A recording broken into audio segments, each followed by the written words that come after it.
Ennyumba eno mwe mubadde muwangalira Kimbugwe Byamungu ne mukyala we Betty Najjemba abawonedde abatono okuserengetezira kumwa bweyiseeko ekitundu olwakibuyaga ku nse mu nkuba eyakedde okufudde embenkya ya leero wabula ng'omwana waabwe Natasha Kayesu ow'emyezi 8 ye teyasobodde kusimattuka.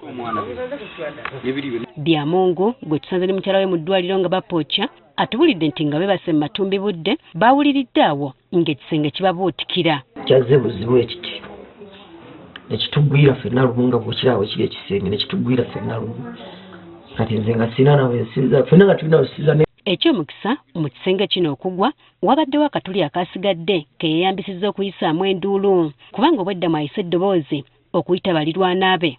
Enduulu agamba nti agikubidde essaawa 3 nnamba nga teri awulira okutuusa ku makya lwe babawulidde ne babadduukirira. Nendeekaana baye mujje munyambe tata naamu mama naamu munyambe fa muyambe tufa.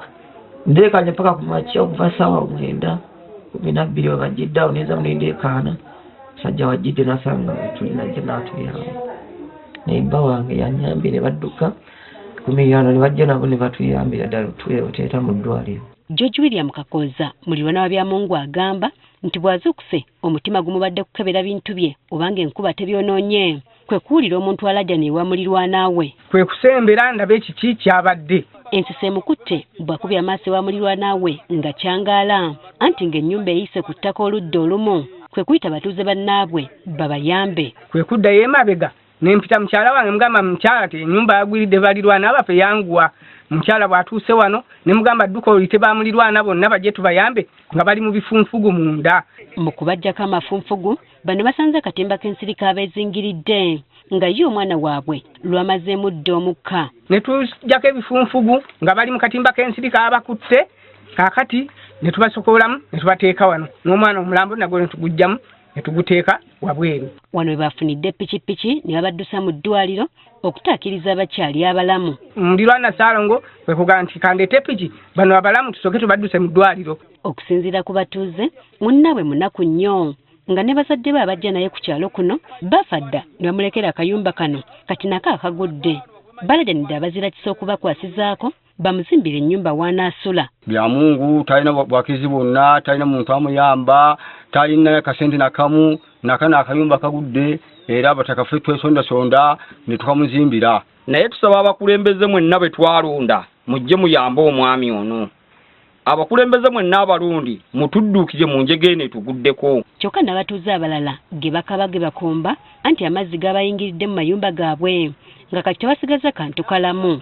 Genda okuzuukuka bwetega ennyumba yonna ejjudde amazzi emifaliso ebikopo buli kimu enkuba ekoze eki ebitute n'abaana baffe leero balemeddwa ogenda ku ssomero.